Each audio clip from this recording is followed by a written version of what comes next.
What is going on, Wolfpack Nation? Welcome to another episode series, man, as we are going to be doing two different topics here, back to back here with myself, Lane Smith, here with Greg the Leg once again. In this episode, we're going to be doing a little bit of a now we know NC State baseball preview, where we did a preview, as you may have remembered, or if you haven't already, make sure to go check it out with Gino Okay. Groover. But that was before the season. That was before we knew a lot about, what are these new transfers going to do? What is Sam Highfield going to look like? What is our bullpen going to look like? And now we know a lot more. Now that we're, 12 games into the season now? 11, yeah, 11 games, yeah. 11. So right Yep, between 9 and 11 2. games into the season, 9-2 overall. So now we're going to be talking a little bit more in terms of, okay, what are we expecting now the rest of the season? What are some places we can improve on? What are we liking so far? Were we surprised by things like that? So with that being said, NC State baseball coming off an impressive 4-game stretch there, winning all 4 games over the weekend over Towson University. Gave us a little bit of a fight there on Friday, but Yep. we were able to pull off great, beautiful, fundamental baseball to win the game 6-5. And I know I wasn't able to watch that game. I know you happened to be there, Greg, and talking to you and Justin Cook.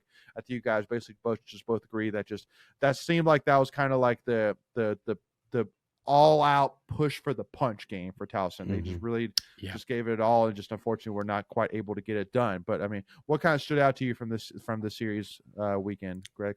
Yeah, pitching was a much better storyline than it was out in Hawaii, where we walked 29 batters, and I think we hit like 4 or 5 dudes from Hawaii. We did a much better job of cleaning that up against Towson. Sam had a nice game on Friday. Didn't factor in the decision. He ended up going 5 innings, and I think he walked 1 and struck out 5 or 6. So Nice. a really nice outing by him. Then you had it was a game where it reminded me of just old school baseball, and I thought as a theme for the weekend, State played a lot of small ball, a lot of hit and runs, bunting.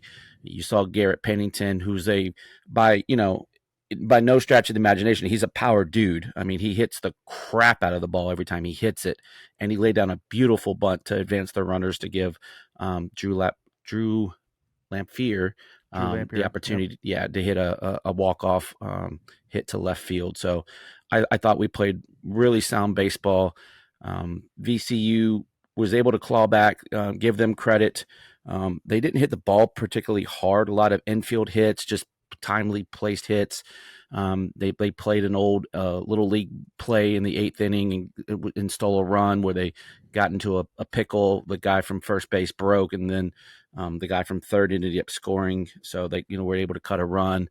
But give State credit. They battled and didn't give in. Yeah, no, absolutely. So, kind of give it to me, Greg. Obviously, looking at this team. I mean, the first guy that stands out to you really is Alex Mack, who's really made an impressive stretch here, winning AC actually Player of the Week this week, actually. And I mean, do you think ECU is missing him right now? Yeah, I don't know what their current third baseman is doing, but I mean, AMAC has done nothing but impress through the first 11 games. He's got 25 RBIs. I believe it's 25. I mean, you look at that, that's, almost 2.5 RBIs a game. I know he had that grand slam in Hawaii. In fact, he hit 2 home runs in that game, one from each side of the plate, which is no feat in and of its own. I thought he had a great series out in Hawaii. He's been pretty solid defensively. This team can hit, man. I mean, we've got dudes, and we'll probably talk about it here in a couple of minutes. We got dudes that are on the bench that can hit. Like, there's just, you kind of wish it was like a church league softball team where you could bat 11 and get all these guys in and hit, because, I mean, they hit. It's very refreshing. Yeah. No, I mean, having right now, 7 different guys hitting over 300, with at least 22 at bats. So, I mean, we're not talking about just like one guy or that had 4 at bats and hit 3 of them. Like, we're talking about guys I've seen a good amount of at bats and are hitting the ball at least 30% of the time. I mean, that pretty much, I think, explains it right now. And the guy that's not in the 300s right now, which I think eventually as the season goes will enter that 300 territory, is Noah Souls, who's sitting right now at 238. So not quite his best start so far, at least from what we expect from him, but he'll get back No, up there. yeah, and you mentioned the 7 that are over 300. 4 of those are actually over 400. Wow. So half of those are over 400, and they all have at least 25 plate appearances. To your point, and Wow. um, yeah, if the pitching, the pitching is starting to catch up. I thought again we threw a much better series against Towson. I think when we look at it, looking back on the end of the season, I think that outlier will be that Hawaii game. We've got a lot of dudes that have pitched just minimally or not pitched at all. I mean, you have like Win Scott's only pitched, had one outing. You have Big John, he hasn't pitched this year, and Chance Mako's only had one outing. And it is nice seeing Derek Smith getting a chance. He's done a couple of nice things coming in the ninth inning.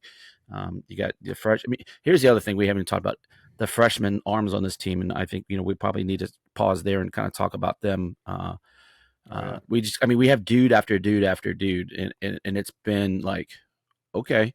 And so if we figure everything out, figure rotations, figure out, our pitching, who's going to be those guys. Because I still think probably in the next series or two, you're going to start to see, who you expect in certain situations. And I think the staff and Coach Chrysler has done a nice job, trying to figure out, okay, who's going to be your long relief guy. And that looks like it's going to be Shane Van Dam, the transfer coming in. He's going to give you some long relief. You potentially look at maybe a Logan Whitaker, or maybe Dom Fritton slides out if you want to put Whitaker into a starting, a weekend series.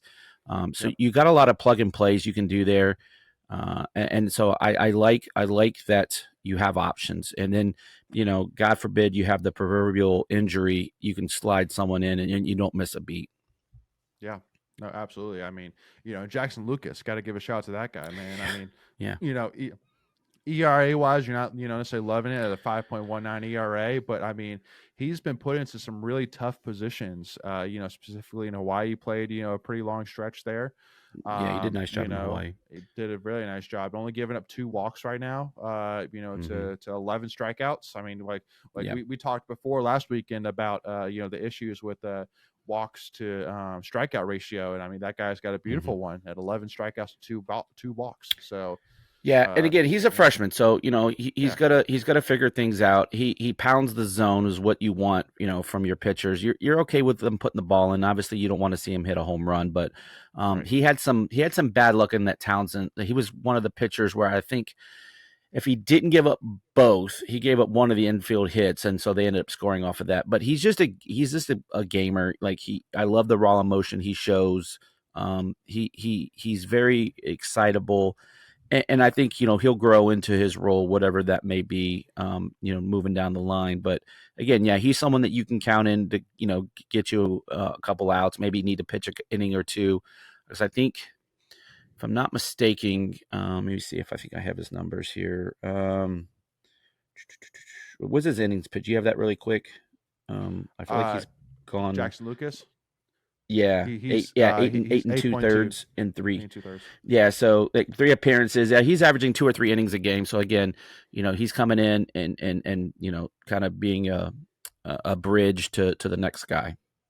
Yeah, nope, loving to see that.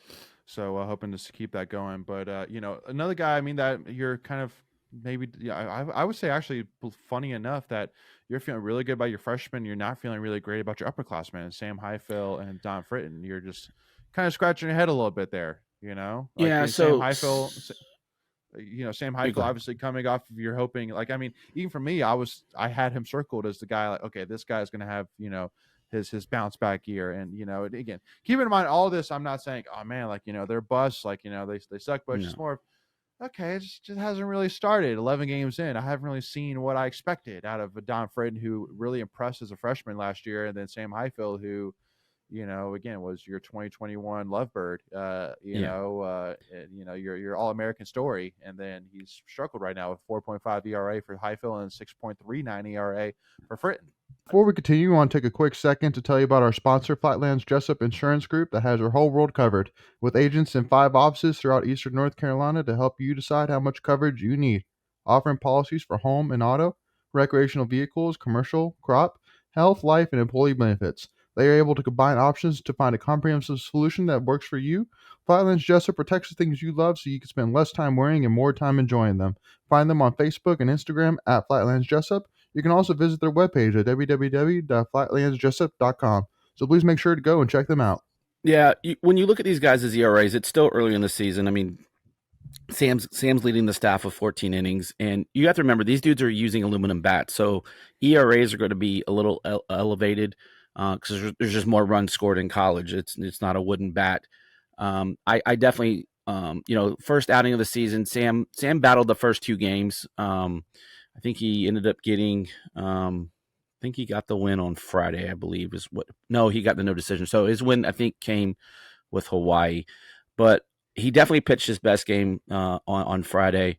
But he's just battled the first two games. I thought, he again, everyone struggled in Hawaii with their command, and I've heard from a couple of the players that the mound was crap in Hawaii, and so you saw us pitch better on our own home mound than we did out in Hawaii.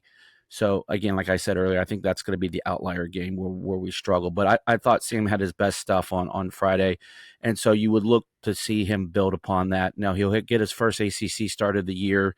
I know the weather's supposed to be a little iffy this weekend, so hopefully they're able to get the games in. But he'll get his first start against Boston College, and so now you'll start to really see, okay, what is it going to look like for the remainder of the season? Yeah. But to your other point, Dom, like again, he's done really well with the first couple of times through the lineup. He has struggled a little bit the third time. I thought they left him in a little long on Saturday. He ended up throwing 104, 105 pitches, which is a lot for his third start of the season. That's a lot for any pitcher, so that's a little concerning. He cruised early in the game, but then he really labored. And I don't know if I feel like he got the win Saturday because we just scored so many dang runs. But that way. yeah. I mean, so again, it's okay. Like if I'm spotting you 6 or 7 runs, you want to see your pitcher go out there and throw strikes, and if that's giving up a home run or giving up a run or two here, you're okay with that because at that point, outs are more important than runs, and so you can live with a little bit of that. And I'm sure that he realizes he has some stuff to clean up. Yeah, no, absolutely. So, kind of looking at, I guess one other thing too, I wanted to kind of touch on too is the defense side before we kind of start talking about the rest of the season. Even though, we definitely given Alex Mack all the love for sure, still 3 errors to his name and at the team lowest 880 fielding percentage right now for Alex Mack. And then Brandon Butterworth with 4 errors to his name. Yeah. So kind of give me your thoughts. I know that's kind of been the biggest things. It's just making the easy plays. A lot of blown opportunities in the last few games, especially this weekend. Yeah, so errors are one of those things where it's kind of a home scoring. Sometimes if you're on the road, you might get an error and you don't deserve it, or I know they've both made some really great plays. I know Brandon had an error. I believe it was the first. I think it was Friday's game where he took an error because he lost his footing on the ground because the ground was wet. I think maybe that was Saturday. I don't remember which game, and I apologize for that. But that's a hard error to take because he just lost his footing, and so that's one error that probably would come off the board. And I think he's had a throwing error, and then you said how many he had 3, 4. So Butterworth has had 4, and then Alex Mack has had 3. Yeah, so I know A-Mac had one bounce off of the heel of his glove, just a bad bounce, but they're going to score that in error most times, and so I think for me it's effort, like they've done a really solid job, and I know we had a couple of errors in that Hawaii game, the Saturday game, and kind of let them back in. So yeah, you look at the errors and you look at, okay, when were they committed? And did it come back and bite us? And so you can kind of live with the errors as long as you're getting the W's. Obviously, you want to see them clean it up, but I think I've been impressed by Butterworth at short. He's made a couple of really nice plays. And so, He's very athletic. He has a lot of speed too. To kind of change it, he stole a couple of bases. I was talking about the small ball earlier. So I haven't really had any problems with the defense. Again, except for probably that Hawaii game was the one that they just, between the errors and then the hit batsmen and the walks, that was the one that really cost us, and that's really the one that really stands out in my mind. Absolutely. Yep. Nope. So, kind of looking at the rest of the season now. So, like you said, we got our first AC series this weekend at home against Boston College. So kind of looking at the rest of the season, like how much would you say your thoughts of this team, your ceiling, your floor of this team has really changed now that you've seen 11 games of this team? Yeah, I think here's the thing. Like every series, when you look at these ACC series, there's no gimme series. Like if you're going to have a gimme series, it's going to be like probably Boston College. So you would expect to at least win 2 out of 3, maybe even sweep that. Baseball is a weird sport, and it's about matchups and people that are hot, and so playing Boston College at home at this time of the year, I like that than going up to Chestnut Hill. I remember last year we had a series in Miami, and then the next weekend we were in freaking Boston, and so you go from 80 degrees to negative 80 degrees. Yeah. So I like playing them here. I would like to think we get this series, and then we got a tough ACC slate. I don't have the schedule. Do we have Notre Dame on the schedule? I think we do. I think we have them at home. We do. Yeah. Yeah, Yep, so we do. that would probably be like the only other series that we should win 2 out of 3. The rest of them, they're going to be dogfights. I mean, we have Wake, we have Duke, we have Carolina, we have UVA. Louisville is a little bit down this year, so I would like to think that we have a better chance. But that's a road series, so same kind of with Georgia Tech. That's a road series. So had those been reversed, I would definitely like our chances better. But look, if our early indications are that Cozart's going to hit a bunch of home runs. I mean, he's already hit 5. He hit 3 on Saturday alone.